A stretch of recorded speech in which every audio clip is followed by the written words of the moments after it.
Where is the camera? Hey, Carrie. This is the camera. This is the phone. Oh, that's you. Are they gonna pick me up though? I can come up and I'll stay back. Okay. This is so awesome. Testing, testing.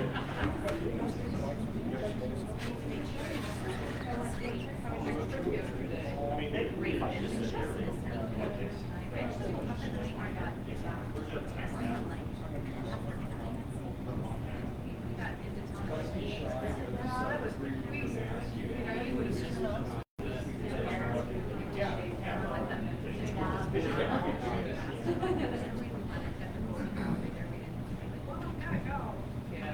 I'm just talking from back here. Testing. We ready?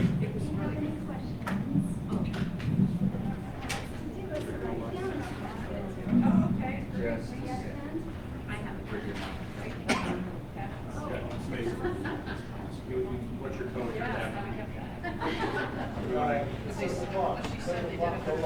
We're trying to get your Instagram to go.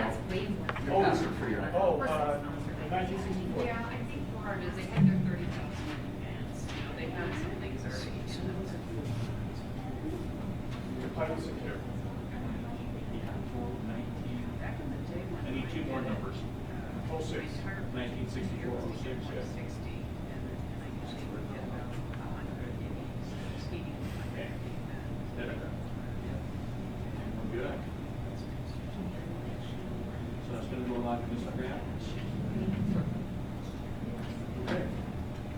Got everybody? Testing. Okay. Hey, I'd like to welcome everybody here that's in person. Thank you for coming. Everybody out there virtually, I hope you can hear me. My name's Jeff Townsend. We're very honored and excited to have our District 30 representatives, Representative Wendy Horman, Representative Gary Marshall, and Senator Kevin Cook are going to talk to us this evening about the issues from this last legislative session. And each one of them are going to take a little introductory statement to kind of give their thoughts and feelings on how everything went. And we will be taking questions tonight. They'll be coming through me and some other folks as we monitor them. And again, thank you so much for this evening and thanks for connecting. And I'm now going to turn it over and start with Wendy. Thanks, Jeff. Thank you so much for being with us tonight. We appreciate our tech support that's here. We've got some great friends helping us out, and we're grateful for that. So thank you for joining us tonight, in person and online. Before we go too much further, I would like to recognize two special people in the audience, David and Gail Zertzliff. All throughout the legislative session and throughout the pandemic, David has provided COVID data to the legislature, especially early on when it was hard to find good data. And that tradition has continued and has been much appreciated by the legislators. So we want to recognize and thank you for that. And others who are here with us tonight, thank you for taking time. I'm going to start out a little bit unconventionally for a political forum by talking about Solomon Asch, who was a psychologist in the 1950s. You may be familiar with his conformity experiences or experiments that he ran. And they're shockingly relevant in today's culture, but also the test was to see to what degree a person's opinions could be influenced by a group. And some of the things you may hear tonight might challenge some of the assumptions that you have heard about the 2021 session. These studies, in fact, the Asch studies, they would put 8 males in a group, and they were looking at a chart at the front. 7 of the 8 were actors who were supposed to influence the one as to what was on the chart. And 37% of the time, these actors could get the one person to deny what was plainly visible on the chart. And I think 99% of the time, people would get it right if the actors weren't in the room. And I think, to a certain degree, some of that happened during this session. You know, we're not gonna ask you to agree with everything we say here tonight, but what we can tell you is we were there. You're hearing firsthand information. This is not filtered by social media, reduced down to 140 characters that purports to, interpret what we did or the intent of what we did. And so I would just ask you to keep that in mind. I chose just one example that I hope is, it's not necessarily political in nature, but it demonstrates kind of the problem that developed around this groupthink about what the legislature was doing and our intentions around some of those things. One editorial in the state said, quote, Idaho is among the minority of states who adopted no substantial operational changes in response to the pandemic. Do not raise your hand, but if you think that's true, why? How do you know? Were you there? Were they there? If not, then why did they say this? Were they conforming to groupthink? Or a certain narrative about the legislature? I don't know. Politicians don't always get the facts right, and in this case, neither did this newspaper. There were substantial operational changes, and there's a handout in the back that lists them. I couldn't fit it in a 2,000-word essay if I wanted to. About the only thing that didn't change was we had to vote from our seats on the floor. But even that, people were given an option, and we have pair slips where if you're going to be absent, you can pair with someone who's voting differently, and you can still be counted as present. So some of those things, I feel like made it a challenge for us to get our work done. The Capitol was mostly empty, especially that first month. There were very few lobbyists in the building. Didn't see the press very often either. And there were just a lot of changes, almost no social events, which was great because it gave us a lot of time to get together and, have dinner at Gary's house or go out for dinner with Sherry and Ramona joining us sometimes even. There were significant operational changes that were made to this session. And finally, I just want to say this session, we celebrated the 100th anniversary of the Capitol building. And the architect, Joseph Tortolot, designed it as a temple of light. He, lots of skylights, windows, white marble even, specifically to reflect light. And the domes are supposed to represent the canopy of heaven so that we can make wise decisions. And he said the great white light of conscience must be allowed to shine, and by its interior illumination make clear the path of duty. And I think I speak for each of us here when I say we are not conformists to groupthink, not one of us. But we did follow our conscience and walk the path of duty the best that we knew how. Whether that was serving on the ethics committee, digging into budgets 15, 16 hours a day, digging deeply into the education standards. It wasn't always visible, but we were doing the best job we knew how to do in honoring our conscience. We've lost some of the great statesmen and women from the legislature, from Maxine Bell to Bart Davis to Brent Hill, but we still have Gary Marshall. Very few people understand the Constitution and the founding principles of this nation like Gary does.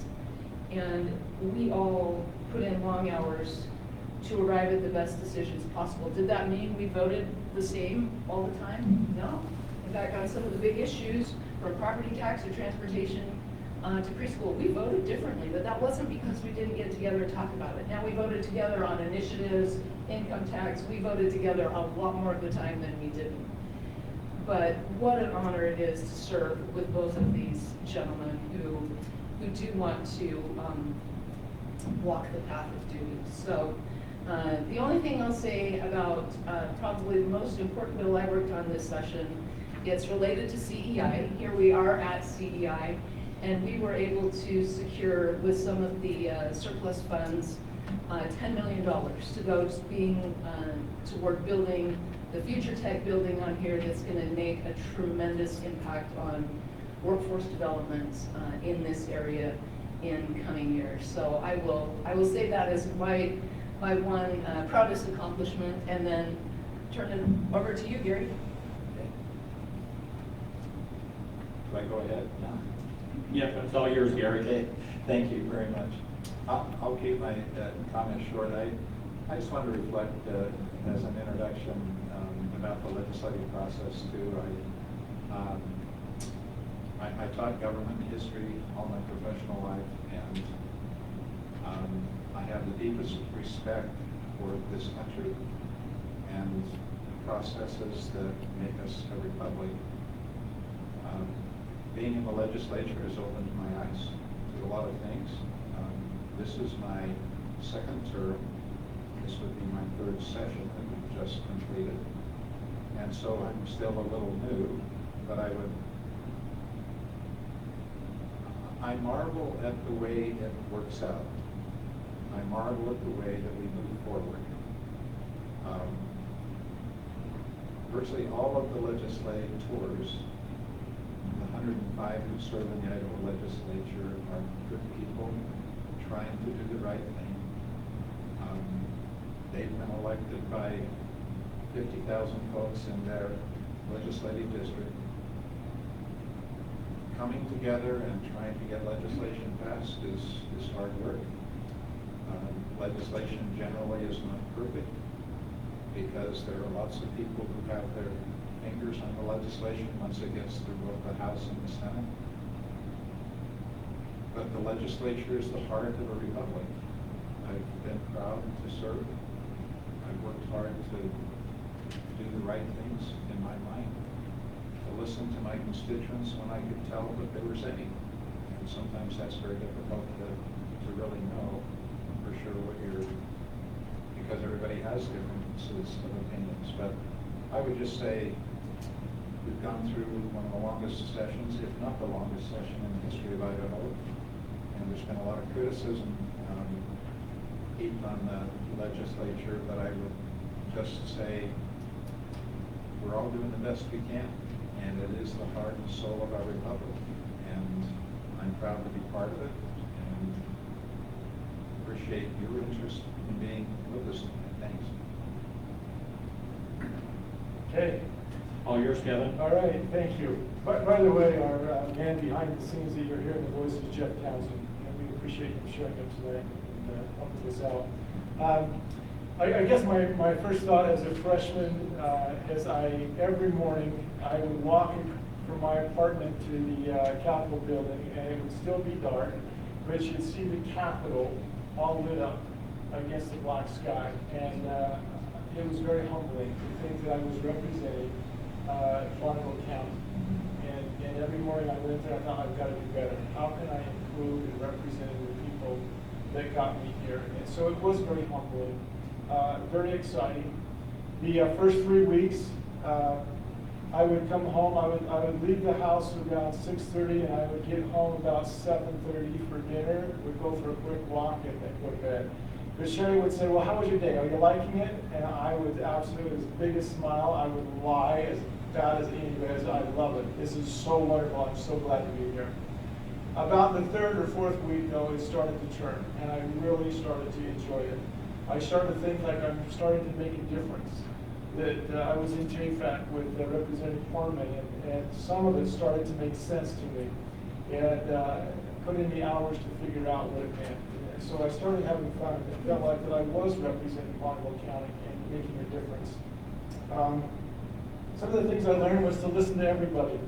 I got hundreds and hundreds of emails, and at first I tried to read all the emails, and then I said, I can't do that. And so if I didn't know that they were from District 30, I deleted them. That might be bad, but I just couldn't keep up with the emails. And so the emails and phone calls that were from District 30, I read them, and I tried to even return phone calls. And some people I scared to death. They thought they were in trouble that I'd return a call to them. But it was great to talk to them face to face and understand what some of their issues were. I learned to listen to the lobbyists. I always thought that was a bad word, that you ran as fast as you can away from lobbyists. But I realized that they have lots of good information.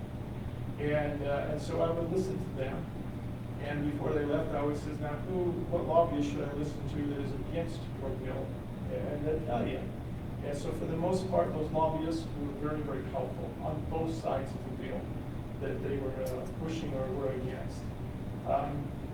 I found that I always thought that Washington DC would be the only place where political games were going on, and I found that's not always true. There are a few in Idaho, in the capital. However, as Representative Marshall said, I too believe that every person that's there is trying to do their very best. They're trying to represent their constituents in the best way they know how. And it was good to get to know each other, even though that they might vote different, even though we all voted different on some things. But it was great. I remember the first moment I had a seatmate that voted against me, and I was furious inside. How could they do that? Can't they see that my way is right? And I just couldn't understand it. And it was the next morning I realized, you know what? Who does know? You don't know. Maybe they voted because of their conscience, or maybe they voted because of their constituents told them they represented their constituents. And so I realized then that we need to accept everybody for what they voted, and if we didn't like it, then we need to educate them. We need to help them. We need to do better, debate them, and talk to them off the side and help them to see that my way is the right way. Okay, we need to do that. Overall, though, it was an incredible experience. I too think one of the biggest bills that I'm proud of is the one to help CEI, College of Eastern Idaho. I'm excited about this college. Mary Ann Peters, I get your name right. Anne Marie, sorry. Anne Marie Peters took me on a tour. I think it was in December. I think it was the wind was blowing, snowing. We didn't go very far, but this is an incredible campus. And I believe it will be a huge future for our students, our children and grandchildren here in Idaho Falls. And so I was excited to be a part of that. So thank you, Monroe County. It's been a great experience. Okay, so we're going to get into the question portion of this evening. So we're online. We have people monitoring Facebook, Instagram. If you have questions, please send them in. If you're here personally, raise your hand. We'll get a sheet of paper over to you, and then we'll run the question through me to the appropriate representative or senator. So as we're waiting for anything to come in, I was going to lean a little bit on Representative Gary Marshall. You said you wanted to take a little bit of time and talk about your standards for K-12. Thanks. I do want to share just a few things about what's happening with our content standards for public education, K-12.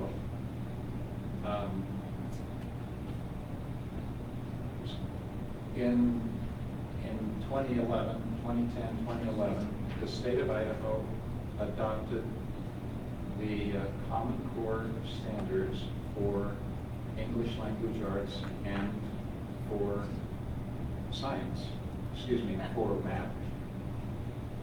Later, we adopted science standards that came from a national organization called Next Generation Science Standards. Together, those have all kind of been lumped under the idea of Common Core. There are some things in our content standards that have been politically divisive, and I, having been in education all my life, I didn't want ours. It makes no sense to have our content standards be politically divisive. So a year ago, the Senate Education Committee and the House Education Committee asked the State Department of Education and the State Board of Education and the Professional Standards Committee to take a hard look at our K-12 standards in those three content areas, English language arts, math, and science, and see what we could do to revise them, make them better. It was never anyone's intent to get rid of content standards, but to make them better, to get the best ones that we possibly could. I'll just be short about a very long story, but I was involved in an interim committee last year with the intent of watching the process and being part of the process as the State Department began to revise those content standards.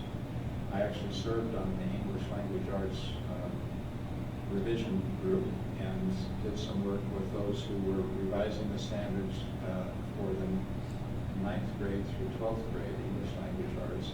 I wanted to do that so I could be part of the process. We're still in the midst of that.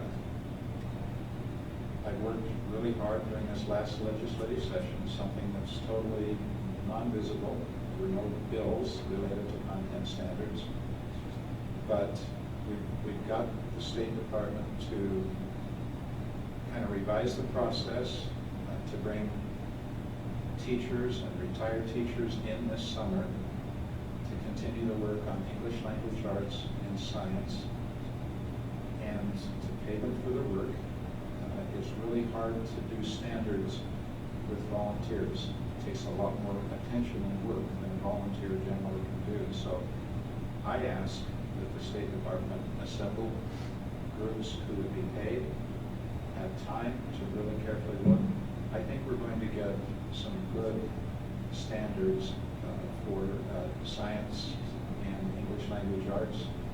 The folks that worked on the math last year did a really nice job, and I think we're really close on that. I'll give you an example of what I tried to do. I tried to make sure that everyone understood what might be the things about our content standards that were divisive and concerning to some people. I'll give you an example. In math, for instance, we would have to ask the question, so what made people angry? What made people angry about Common Core? One example is that in the lower grades, K and 1 through 3 particularly, but also in grades 4 and 5, students were asked to do all kinds of strategies when solving basic addition, subtraction, multiplication, and division. So I asked folks, please look at that. Why are we asking students to do that? It's become highly controversial. Let's think about it, let's talk about it. And people began to agree. A lot of it didn't make any sense. And it was making people mad. So the question would be, why do we include it if it makes people mad? It really has nothing to do with the students' basic abilities to solve those math problems. So that's an example. I'll give you a quick one in English language arts where we had reading lists that had in them sometimes sexually explicit material, and that made people angry. And we told the State Department, let's not do that. There's no reason for the state to promote literature that makes some people angry and mad and creates divisiveness. I think we've made some real headway. It's an area where I've had experience and I really wanted to make a difference. I think that the continuation of the process, we're going to get much better standards written, and we're going to get rid of those things that cause problems under the banner of Common Core. So there may be some specific questions that some of you might have. I'd be glad to try and answer those. Thanks for the chance to talk about that bit. Okay, so we're going to stay on you for just a moment, Gary, because we did have a question come in. Over the past couple of sessions, science standards, which were created by Idaho's own science teachers, including award-winning ones, have been challenged by House legislators, many of whom have little or no science background. What are you doing to resolve this problem? Well, I think I've addressed that a bit, but I'll talk again first. Let me be clear. Our science standards are not Idaho standards adopted by Idaho teachers or written by Idaho teachers for Idaho students. They are 100% virtually word for word next generation science standards. It's true that groups of people came together and adopted them, but we didn't write them, okay? And they did contain things that were unsettled science. Most of the people in the legislature have some concerns about those kind of things, really do have experience. And they have constituents who are asking them to do something. So I think you're going to see science standards now that some of these divisive issues, we don't tell teachers not to talk about them. But if they're divisive and they're unsettled, there ought to be a balanced approach when things like that are taught. And so I'm not sure I'm getting to the question. I think that answered it. Okay. Okay. And then this was going to be an air ball, so who's ever most comfortable addressing it. Could you talk about how redistricting works and what you might expect for Eastern Idaho redistricting? Well, I'll start with that one just because I made a phone call to a budget staffer this afternoon to get some details on some budgets to be able to report tonight if there were questions. And it's the staffer who is assigned to the redistricting committee. And he was in the middle of reviewing preliminary numbers. Of course, we aren't going to get the final numbers until September 30th, supposedly, we hope. And that's going to set in motion a chain reaction that is going to have some interesting consequences. Typically, that redistricting committee would have been appointed by April 1st. We would have our data in, and that's not going to be the case.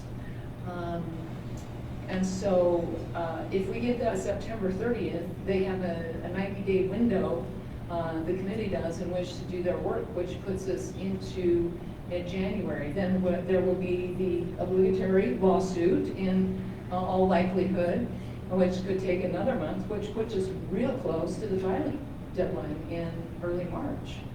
So what happens then? Do we need to move the primary? Do we need to move the filing deadline? I mean, it's going to be an interesting process to say the least. But I don't have any hard information on when that committee will be appointed. But the latest from the federal government is the September 30th date to receive our census data. So I might just pitch in a little bit. For those of you who are not totally familiar, we have 35 legislative districts in the state of Idaho. Those legislative districts are supposed to be as close in population as possible. This goes clear back to the 1960s when the U.S. Supreme Court said that state legislative districts needed to be equal in population. So we have 35 legislative districts. Every 10 years after the formal census is taken, we go through a process of redrawing those district boundaries to keep the population in the districts equal. Obviously, Boise is growing like mad. We have significant growth here in Bonneville County. And each legislative district will probably be around 50,000 people. Could be a little bit more when our population figures come in. We've been at, in the last 10 years, we were saying we've had about 47 to 48,000 people in each legislative district. But when the population shifts, then the boundaries of those legislative districts have to be redrawn. We haven't heard anything about what might happen here. The legislature doesn't do it here in Idaho. In some states, the legislature redraws their own districts. Here in Idaho, we have a committee that is appointed to redraw those legislative boundaries. Here in Idaho Falls, we have a unique situation because one of our legislative districts is the central core of Idaho Falls, that's District 33. Our legislative district, District 30, actually is like a donut that surrounds the city of Idaho Falls. Some people don't like that, other people love it. So it's possible that the committee would do away with the donut hole and the donut and redraw district boundaries, and we could end up in different districts. But honestly, we have no idea how that will shake out. But that's just a little help in understanding the process. They've got to be redrawn. It will include our legislative districts and our 2 congressional districts. The boundaries will be shifted and adjusted to keep the population as equal as possible. Okay. So we have a question here that all of you might try and take a little bite out of instead we do on this one. So in light of former Rep. Von Eyeliner's unethical behavior and the alleged attacks on the 19-year-old accuser, would you support an ethics complaint and eventual vote of a suspension and/or expulsion Representative Giddings for her role in doxing of the alleged victim. That's a. Kevin and I will talk, Senator Cook and I will talk about that because she's on the ethics committee and we're not going to put her in a situation. Okay. Okay. So, She's on our House Ethics Committee. so Wendy being on the ethics, House Ethics Committee will not answer that question. So since I'm in the House, Okay. I'll do the best I can with this. There have been a lot of things said about Representative Giddings and how she responded to that circumstance. I don't know the facts, and I'm not going to make judgments about that. If some of the things we've heard are true, I'm a little uncomfortable with it. But I'm going to let the process play out. If there's a complaint filed with the Ethics Committee, then we're going to let the House Ethics Committee handle that, gather the facts as best they can, and make a decision. But I'm not going to make any judgment about that right now, and I certainly wouldn't ask Representative Horman to do that. Okay. I don't know if that's addressed the question well enough. If you think not, I'll try to do better. We are in a due process on that right now. So, Kevin, what are your thoughts on that? What would you be willing to share? Well, if I went out and did a judgment of this is the way it is and what should happen, then I don't know if I'm any better than Representative Giddings. If what she did is true, what I read, that's not right. Because I believe it will shut down every other female that has had a problem with that. That they would be scared to death to come forward. Who wouldn't be? I don't know for sure of all the facts that went on there, but I would just say if they are true that I've read, then yeah, I would support an ethics committee. But she's in the House, it all happened in the House, not in the Senate, so I wouldn't have any say in the matter. Okay. Jeff, if I could just add, for any who are interested in what the ethics process looks like, just Google Idaho House Rules and it's number 45. And you can see exactly what that process looks like. So the key takeaway out of this, there are guide rails put in place that are being followed, and it's moving forward. I think one thing that I would add is that what happened this year with Representative Von Ellenberg should give people confidence in the process and confidence in the fact that we're going to try and hold our members of the House of Representatives to the standard of ethical behavior. And I felt the process worked the way it was supposed to work, and the results seem to, in my estimation, have turned out the right way. So this is Idaho. We have higher values, and we need to all stay at those higher values. Okay. So the next question will probably fall to both Wendy and Kevin, because you both sit on JFAC. So what will you do about the $6 million early childhood grant? So I don't know what that is. So that was a federal grant that came in the form of a bill, originally 226 and then 1193, I think. When we left town, we adjourned. The House did not adjourn sine die, and that is because we are very committed to doing our job as appropriators. If there are trillions more in federal funding coming, whether that's for infrastructure or education or other issues beyond the American Rescue Plan funding, we believe the legislature should do their constitutional role of appropriating those dollars. And by adjourning but not sine die, we have left that door open to be involved in the conversation about future federal funds that will come in. The preschool grant was not related to any of those COVID relief funds.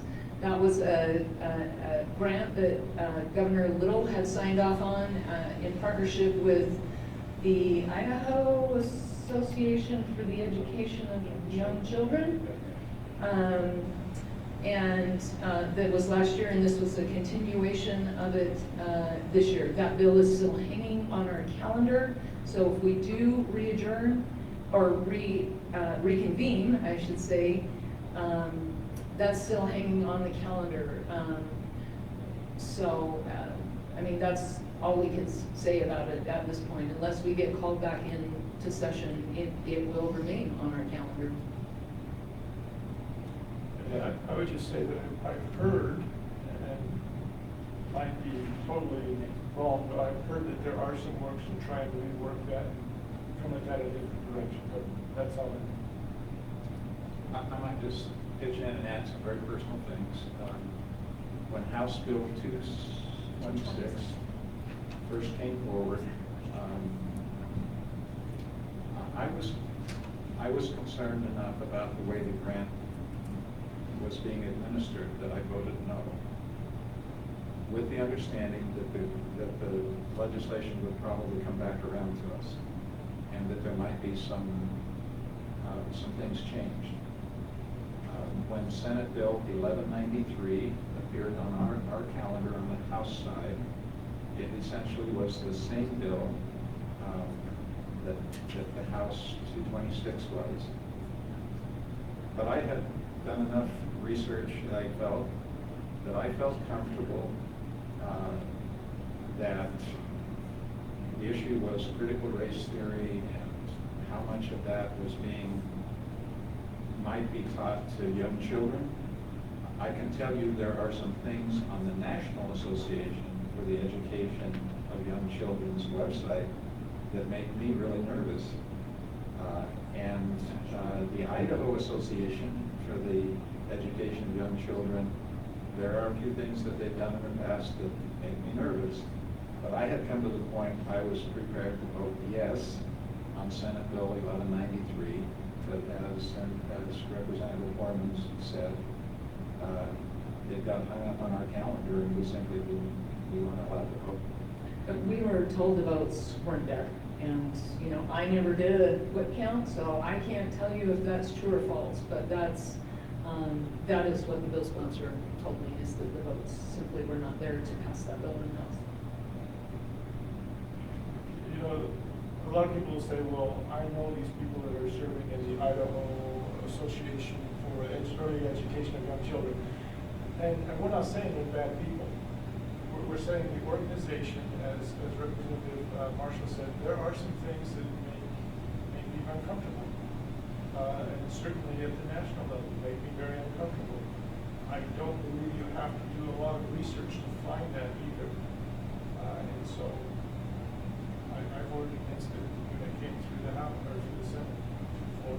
And I was just prepared to err on the side of the children this time. I'm not sure whether I would have been right or not. So, you know, it's a good example of those things where you agonize and you're not quite sure what they like. It's just not black and white. And No, sometimes we wish it was, but it's not. And for the record, I voted yes the first time and intended to vote yes the second time. I know Beth Oppenheimer, and I made a personal phone call to her and received enough assurances from her that I did feel comfortable with that. But it was not without controversy and not without, you know, sometimes you're a 51% yes on a bill, sometimes you're 100% yes on a bill, sometimes you're a 49% no. And that was one of those bills that there was a broad spectrum of reasons that people had concerns about it.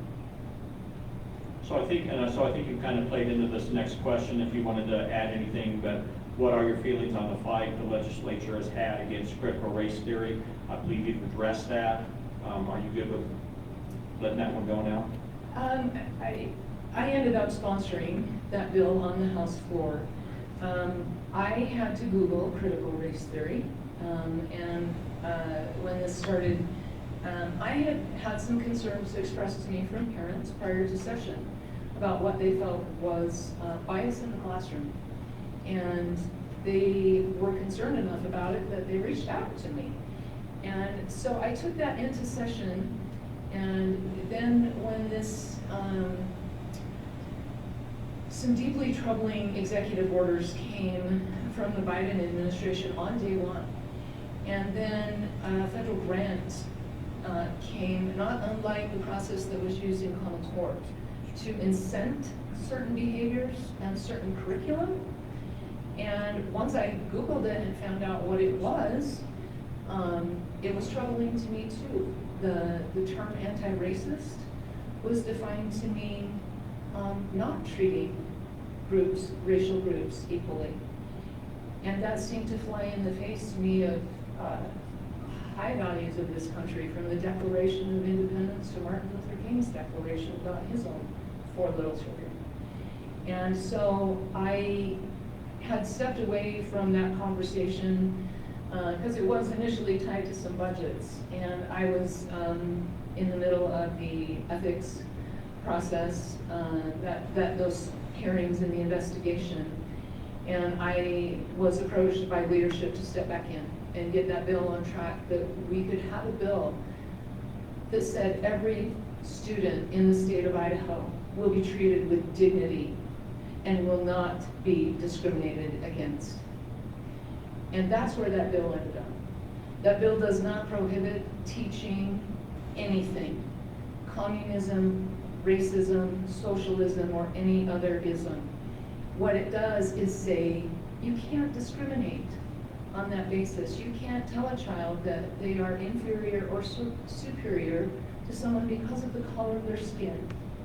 That's right out of the Constitution. Some of the language in there is right out of the Constitution. The other language that's in that bill is simply the state board's policy on academic freedom, re-emphasizing freedom of instruction, freedom of speech. If you haven't read the bill, I challenge you to go read it, because it's not what some of the headlines say. It doesn't ban teaching, it doesn't ban free speech. What it says is every student in this state, in every classroom, deserves dignity and to not be discriminated against, nor shall the state spend any money on those purposes. Some headlines said that it would withhold money. Those were erroneous. It was not an appropriation bill. It had no capacity to withhold money. It was a policy bill. I'm actually really proud of that bill too, because all Republicans on the House floor voted yes. We had abortion bills and gun bills on the House floor that did not have unanimous Republican support. An earlier version of that bill that Senator Cook and I both worked on when we were going to run it in a budget bill had bipartisan support. That was a pretty significant accomplishment, because senators and representatives on both sides of the aisle and in both houses agreed with those statements against discrimination. Ultimately, it ended up with a little bit more language in it, but sufficient that, again, every Republican on the House floor voted for that bill. I think it's a fair bill. I think it's a reasonable bill. I think it protects Idaho classrooms from things that would be divisive and cause people to leave the system in large numbers if our public schools turned into places where discrimination was taught and practiced. The bill forbids that you can't force a student to adhere to what you're teaching, but it does not forbid that you can teach them any subject. Okay, thank you. So this is from Linda, and she has, her question is, as a precinct officer and poll worker, why are we voting 4 times a year?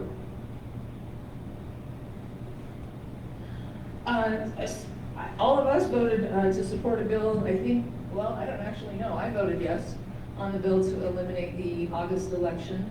I had a bill last year to eliminate both the March and the August election. They're very expensive. The state picks up those costs, and so there's no penalty to do what happened just here in Bonneville County. You know, try a bigger one and then run a smaller one and hope you can get it the second time. And so, and they do have tremendously lower turnout in the March and the August dates. I didn't actually bring a bill this session. I was busy working on other things. But the Secretary of State's office brought a bill to eliminate the August election to protect the integrity of the voter rolls. With 4 elections a year, there's not really a time when they can verify those names and addresses, and that was why they brought the bill. It failed in the Senate? I don't remember the bill number. But isn't that the one that the House did an amendment on? And said that they wanted to do away with the odd years? I don't think the bill ultimately passed, is that? It did not pass, but the reason why it didn't pass in the Senate, if we're talking the same one, the House amended it and put on a thing that said it would do away with the odd years because there wasn't as much people voting on it. The problem with that is it left your school boards all by themselves. And we wouldn't get any traction on that. So we said, no, we didn't get past the Senate. So the bottom line is, I think we all voted to do away with the August election and to keep 3 election times. For people out there that don't understand, our main election is the primary election in May and the general election in November. And we also have an election in March and August. Those March and August elections are usually used by school districts to run levy elections, that kind of thing. So we felt like the August election is the one where we have the lowest turnout, because usually people are vacation or out of town and not listening very carefully. We felt like it was a reasonable thing to eliminate the August election. Some of the county clerks said it would be really positive for them. They would have time to get better prepared for the general election. So those are the reasons we did it, but I'm not sure the bill passed. Yeah. We might mention, there were 630 bills printed in this legislative session. So if we can't remember all the detail, I hope you can understand what. So it was, Yeah, it was it did Penny not County- pass. It was- Penny, the county clerk, I called and talked to her. The problem was, she said there is absolutely no way, if we do not have a clear winner, to be able to turn around and get a runoff before 1st of January. And so at that, there was 5 counties that are in that, or five cities that are in that same problem. And so with that, the Senate said, no, we need to pass it. Yeah, and that was a different bill. House Bill 106 was the one that removed, there were a lot of amendments this year back and forth between the House and the Senate. And so sometimes issues that had come up in a previous bill got tacked on as an amendment to another bill, and that's what happened with those city elections. But House Bill 106 passed the House 45-24. Both Representative Marshall and myself voted yes on that bill, and it was not given a hearing in state Senate affairs. So There you go. it's where it lives to this day. So where are we at on the food tax? Is there any movement on that one way or another? No. I don't believe so, no, there's nothing, it's in a drawer, I believe. Okay. Don't know that it was even given a print hearing. There were lots of legislators who wanted us to consider the repeal of the grocery sales tax, and it just didn't surface. And I would tell you, the 3 of us had, we couldn't get it. I mean, we didn't have any influence on it, so. So Gary, since you sit on the agricultural committee, Yes. so can you give us any insights on what took place during that session? Well, ag was pretty quiet this year. Sometimes we have pretty controversial things. Probably the most controversial one this year was industrial hemp. And it passed. It has become law. When industrial hemp came before us 2 years ago, I voted no. This year I voted in favor of the passage of the bill. Most of our farmers wanted it. Our bureau was in favor of it. The problem has been, for me personally, that for the folks who want to get recreational marijuana, they see industrial hemp as a beginning point. And that concerns me. But I finally just had to weigh all of that in the balance, and I felt like because our ag community, and I think our state is now prepared to do things that have to be done regularly, in terms of regulation. it's not easy to do this industrial hemp. It costs a lot of money to regulate it and make sure that the hemp stays under 0.3% THC. And but that's probably the most important thing that came through the Ag Committee this year. There were significant investments in water infrastructure. We had a lot of one-time funds from left over from this year, as well as a lot of new federal funds coming into the state. We haven't talked a whole lot about that, but the first round of COVID funding was over $8 billion to the state. Some of that in direct stimulus payments, others went directly to agencies. We're looking at numbers similar to that coming in the American Rescue Act plan, and apparently future iterations of federal funding. But $50 million, there was more water infrastructure, but I know early on we did a $50 million investment using one-time surplus funds. There were some great one-time uses of those funds as well in infrastructure, from broadband to projects that will benefit state-owned buildings around all over the state, including CEI. So that was one of those uses. Significant investments in water came out of this session as well. Okay, and then another hot button issue for a lot of the voters are property taxes. Can you give any insights on that, of what the legislature is working with, and I guess would that be in conjunction with the commissioners? I'll just tell you a little bit that I know about the property tax. First of all, that was my number one thing, or not number one, but it was one of my top 5 things that I wanted to get done. And as I got back there, everybody wanted property tax, and we got property tax at the 11th hour, I guess, is when it finally came through. And so I was a little frustrated that it took that long. Was it the perfect bill? No, it wasn't. I remember my very first town hall, we had a 94-year-old man that came and said, you know, I'm living in my same farm that I was born on, living in a house with my wife that I built in 1954, and I'm going to lose my house because of property tax. And so I wanted to make a difference there.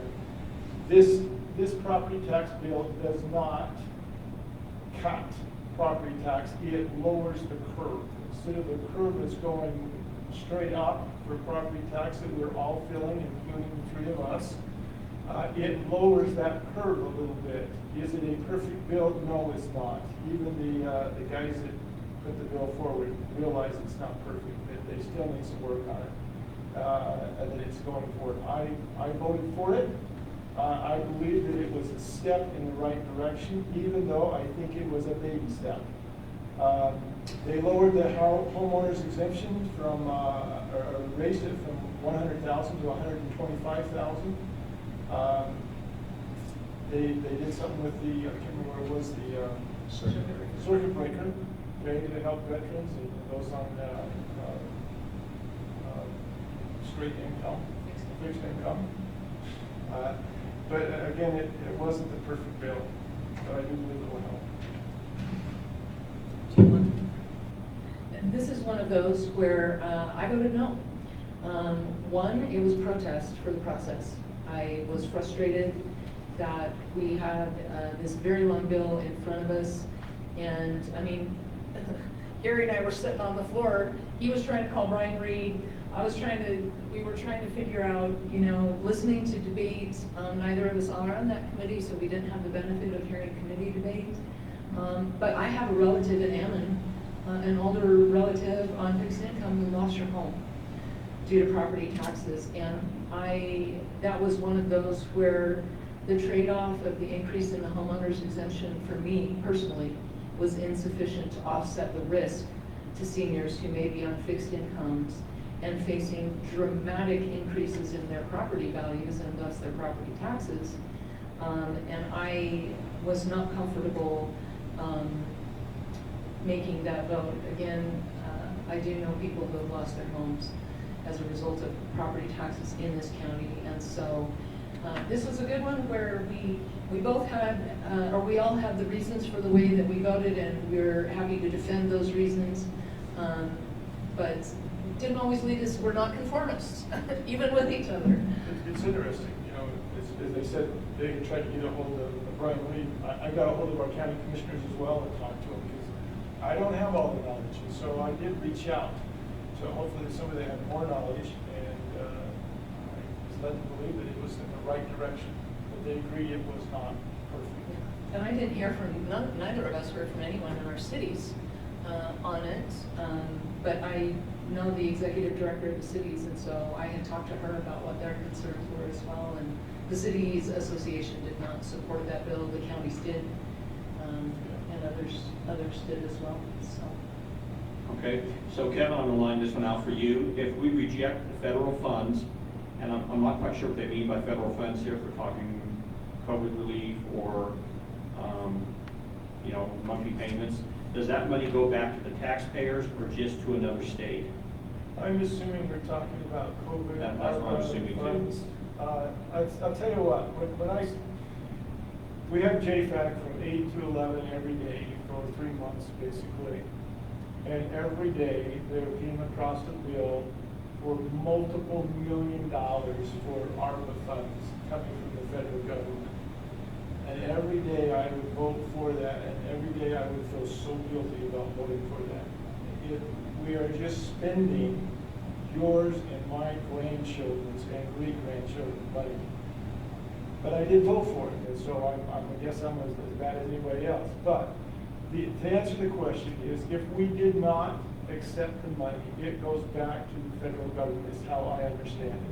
We'll go back to the federal government. Will the federal government just not pass it out? No, they have actually said, you return the money, and we will give it to the other states that will take it. And that's the way it is. That money will go somewhere, and so if Idaho says, no, we are not going to accept any more money, all the states around us will grab that money, and we will lose all of our businesses and infrastructure and everything else that comes with that. And so, I don't know. Yeah, and there were some people who voted no on the House floor just on principle of not wanting to take those funds. I took a more surgical approach. If I had a presentation in JFAC where they could not explain to me what the rules of the spending were, the COVID testing money for public schools is a really good example. They had no answers at all of how those funds would be used.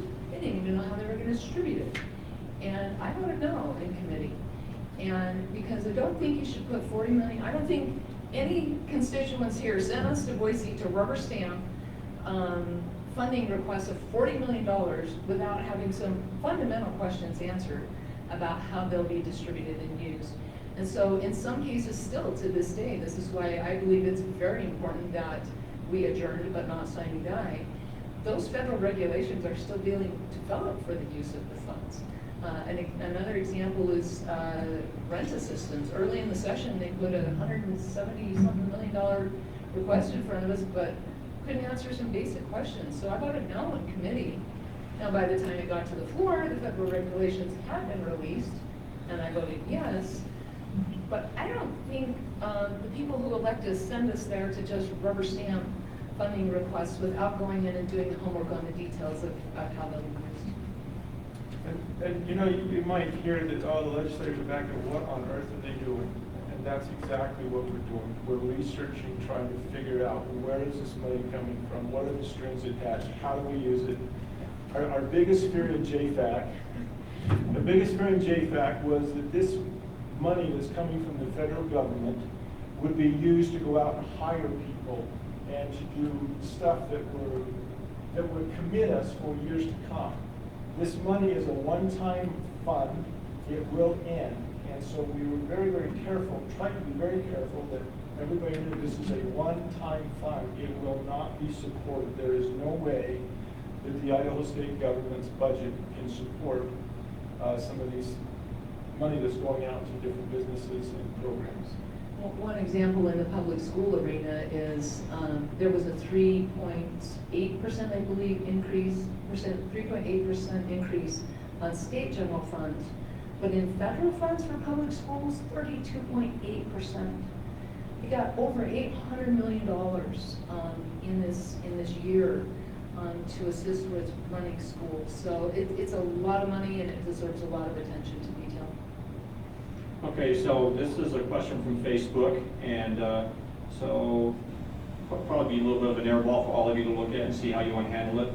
Do you believe the Idaho Freedom Foundation has an outsized influence on the legislature, and what do you think of their tactics?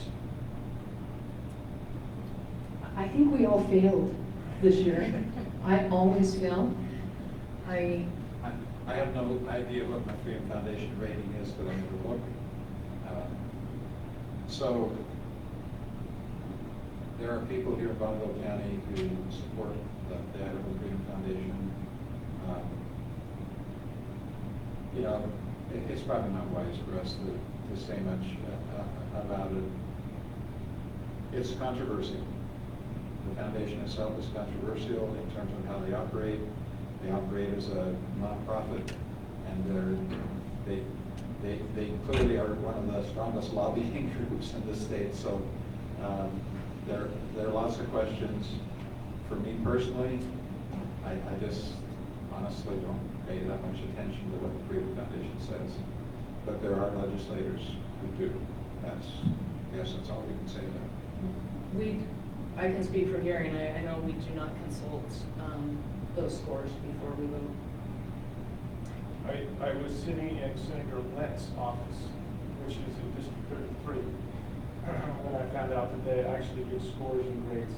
And I believe I was at a D, and so it wasn't very good.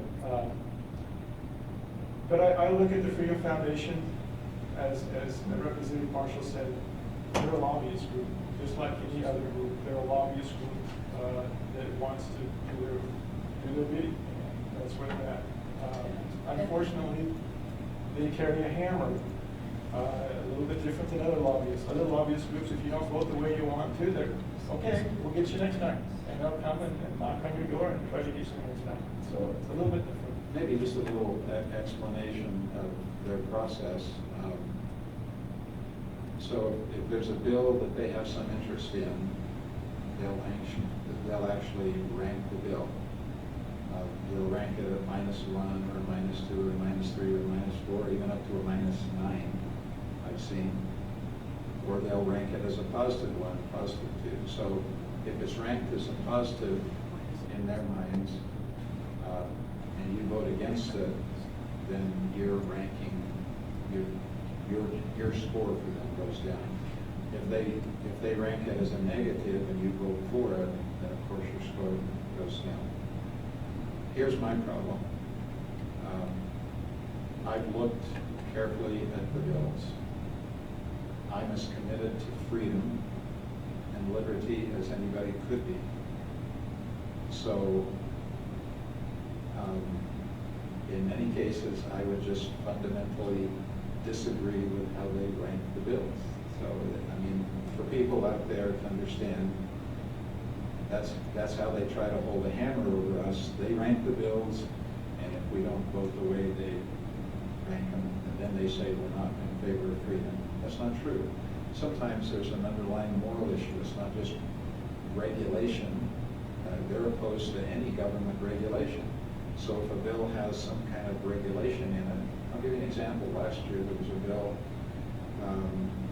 to regulate vaping stores. We have children, 12 years old, 13 years old, who walk into a vaping store and can buy virtually anything there without any. So here was a bill that was going to regulate vaping stores. I felt this a moral issue. The Freedom Foundation said it was an issue of regulation, and they ranked the bill -7 or something like that. I voted for it. Who makes them the arbiters of what's truly freedom and what's not freedom? They all are it a means. libertarian organization, and they have every right to be. We are Republicans, and that is, we get graded and scored by a lot of organizations and special interest groups, and I think we're proud of our Republican scores. Yeah. Let me just No, go Oh, ahead. Senator Lent off him under the bus. I did not mean to throw him under the bus at all. It wasn't Senator Lent that showed me the story. It was another person that walked in while I was talking to Senator Lent. Yeah, Senator Lynn just had a question in. Yeah, Senator Lent is awesome. He is so good. I look at Senator Lent and Representative Marshall as far as constitutional, educational wise, that they do a great job. So Senator Lent, I've just pulled you out of the bus, so. This will probably be the last question, and then we'll move to the closing of this meeting, if that's fair. So it could be anecdotal, but when you drive around Bonneville County, there certainly seems to be a lot more traffic, a lot more congestion than what we've had in years past. When you look at the national level, you hear about a lot of infrastructure, bridges, roads. What's the legislature's thought of the growth of Idaho, and maybe in particular southeast Idaho? And are we properly positioning ourselves for this kind of growth? As in transportation infrastructure? People, more people coming in, more traffic. I think we're behind the 8 ball when it comes to infrastructure for the amount of people that's coming into Idaho. I think we're in trouble. I think we've done a lot of good this session. We have the possibility of spending $2.2 billion on transportation infrastructure bills that were passed. And so that's passed and signed by the governor. And so there is money, if you just look at that infrastructure part of it.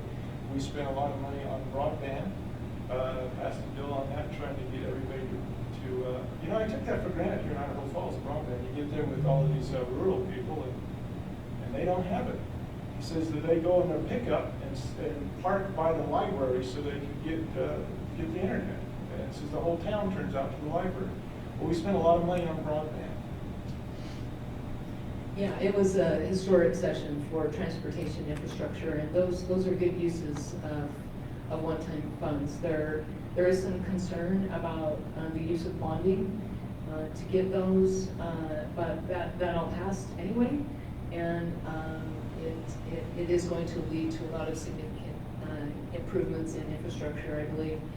One of the things we did, again, behind the scenes, was get our Region 6 Transportation Director on the phone, and we did a conference call in my office, and we really asked a lot of hard questions. We know that there's a lot of projects coming to the Idaho National Laboratory in the future, and we need that infrastructure that in place to support those. And so we all took occasion, transportation is not an area where I'm very up to speed, and so we took occasion to educate ourselves, learn how they assign those projects. In fact, I think there was just a press release today. I didn't have time to click on the link, but I'm going to later and see the projects that have been approved. So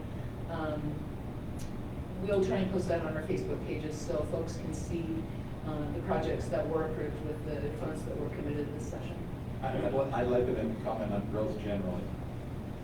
We live in a modern society, and the number of us is increasing. And, we just have to live with that. All of us have a certain sense of nostalgia.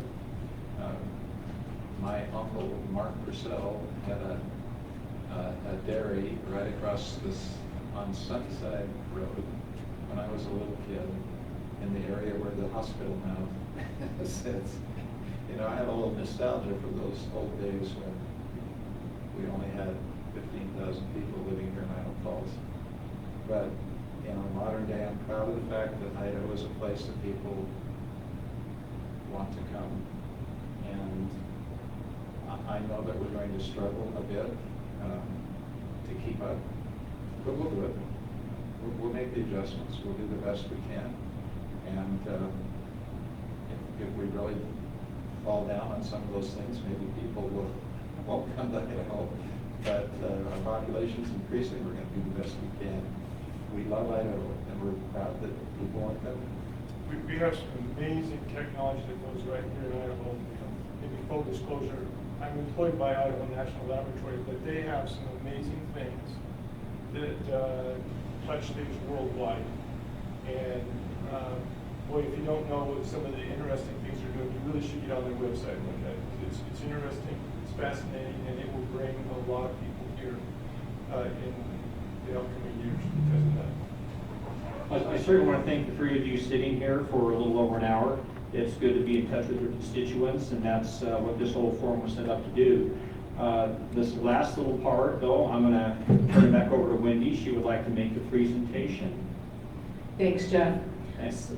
So on the first day of the organizational session, on December 3rd, which was Kevin's first day over in the legislature, we had a flag flown, an American flag flown over the Idaho Capitol on that day for him to recognize his first official day in the legislature. And it's also been flown over the United States Capitol. So welcome to the District 30 team. It's been terrific to have you on board, and we appreciate serving with you. That's from Gary and I. Thank you, thank you. They have been so good to help me, to pull me around and say, don't do that, Kevin. I just really appreciate them, and it's been a very humbling, wonderful experience, and I thoroughly enjoyed these two great representatives. They do a great job for Montgomery County. Thank you. Okay. Thanks. Thanks, everybody. Thanks for the representatives, the senator. Thanks for everybody that came in person and virtually. Have a great rest of the week. Thank you all. Thank you.